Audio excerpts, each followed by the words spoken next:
Министерството за внатрешни работи го расчисти случајот со обидот за опожарување на верскиот објект на еврејската заедница во Скопје на 12 април оваа година околу 4 часот и 50 минути. Веднаш по добиената пријава превземени се соодветни мерки и активности од страна на секторот за борба против тероризам, насилен екстремизам и радикализам при Оделот за сузбивање на организиран и сериозен криминал, во координација со секторот за внатрешни работи Скопје и Агенцијата за национална безбедност, при што во изминатиот период беа превземени повеќе оперативно-тактички мерки на подрачје на град Скопје.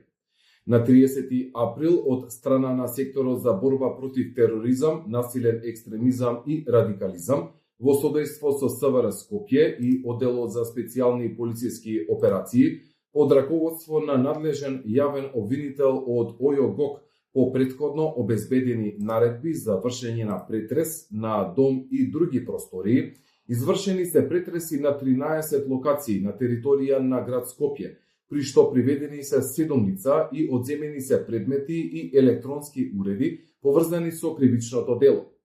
По наредба на јавен обвинител, лицата се задржани за понатамошна постапка, пошто од страна на секторот за борба против тероризам, насилен екстремизам и радикализам при Оделот за сузбивање на организиран и сериозен криминал е поднесена кривична пријава против Аљ од Скопје поради основи на сомневање за сторено кривично дело тероризам и АР од Скопје поради основи на сомневање за сторено кривично дело тероризам под член 394б од Кривичниот законник, а од страна на судија на претходна постапка одредена им е мерка притвор.